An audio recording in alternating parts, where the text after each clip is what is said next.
सुना अस्सलाम वालेकुम या अली मदद। सुना ये कहानी है हिकड़े बादशाह जी ए फकीर जी।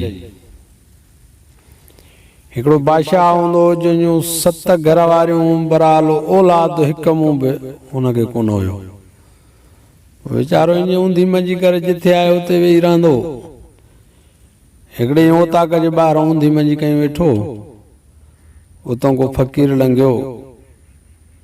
फकीर पुछियोसि छो बादशाह ऊंधी मंझी कहीं वेठा आहियो? औलाद सभु कुझु ॾींदो, उन बावजूदि तव्हां मुंधा पिया आहियो। चवंदो फकीर मूंखे 7 घर वारियूं औलाद हिकिड़ी मुंहुं कोन्हे, औलाद जो सिकायल आहियां।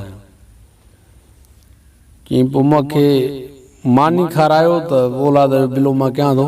फकीर चयो हा मानी गंजू खाराईंदासीं, तूं मुंहिंजो बिलो कर।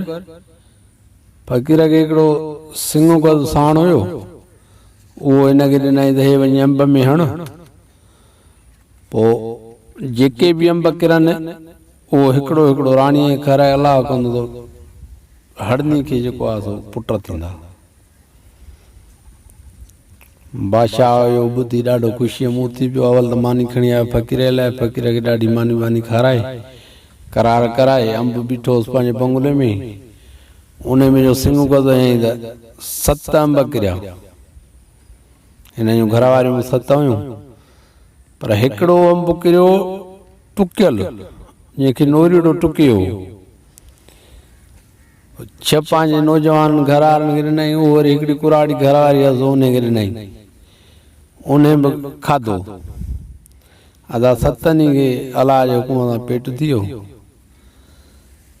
6 खे साबित पुट ॼावा, हिकिड़े खे वरी नोरीड़ो ॼमी पियो, नोलुअड़ो। हाणे त थियो त बादशाह जो पुटु ॾाढो घुमंदा फिरंदा, अॼु नंढा सुभाणे वॾा जवान अचे थिया। बादशाह खे चवंदा हाणे असांखे बाबा बादशाही ॿार आहियूं, शिकार जे हिसाब सां इजाज़त ॾे त असां निकिरूं शिकार ते। हिन जो बाबा सही आहे, भली। नोरीड़े बि चयो त बाबा मां बि वेंदुसि शिकार ते। मां तूं कहिड़ो शिकार कोन्हे, रहंदो ॾिसी का ॿिली दिली वात हणी, चई न मां वेंदुसि शिकार ते हिन सां गॾु।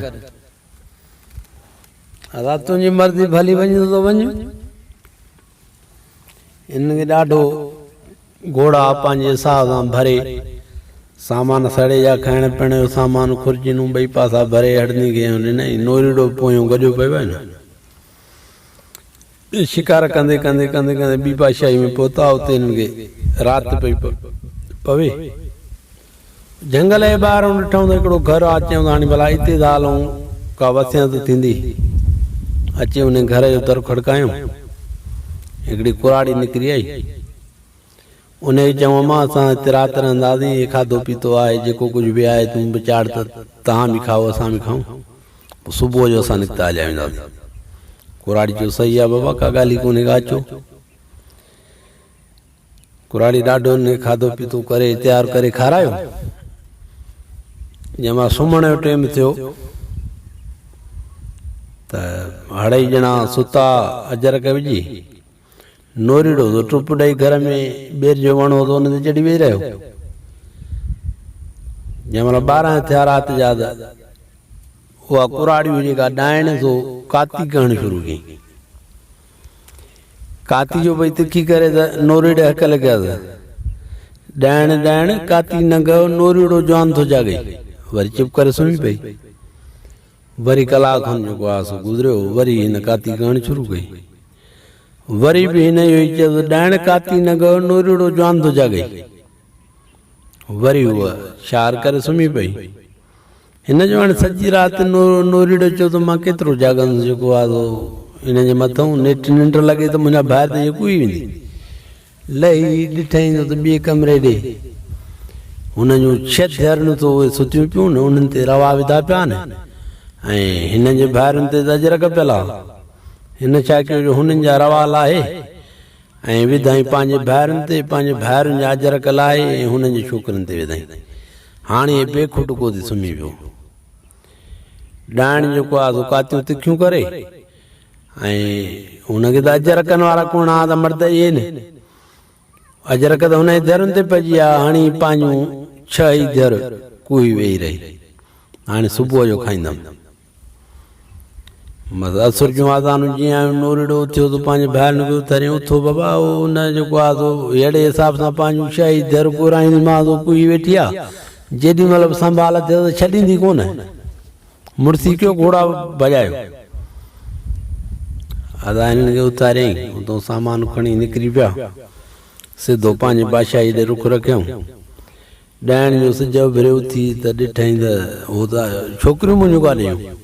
हो जो अजरक उथलाए त भला छोकिरियूं कुठियूं पियूं आहिनि। ॾाढो धाड़ घोड़ा करे रोई पिटे ऐं वेही रही। हे अचे पंहिंजे बादशाही में पहुता। पीउ खे अचे हाल अहिवाल ॾिनो त बाबा जेकॾहिं अॼु इहे असांजो अधो नोरीड़ो न हुजे हा त असां 6 ई मारिजी वञूं हा। ॾाढो बादशाह सलामत ख़ैरियातूं वठी कयूं, शुक्राना अदा कयईं ऐं शुक्राना अदा कयईं अलाह जा मालिक तुंहिंजा करम। अॻिते अहिड़ो ग़लति कमु कोन कंदुसि। अॻिते जॾहिं बि शिकार ते मोकिलियोमांइ त पाण गॾियो वेंदोमांइ। अहिड़े हिसाब सां बादशाह जा पुट अची मोटी पहुता। ॾाढो कल्ह ॾिठासीं, ख़ुशि लॻा वेठा। हीअ कहाणी जे पसंदि आई हुजे त महिरबानी करे वरी बि ॿुधाइजो त अहिड़ियूं कहाणियूं तव्हां ॾे मोकिलींदा रहंदासीं। अस्सलाम वालेकुम या अली मदद।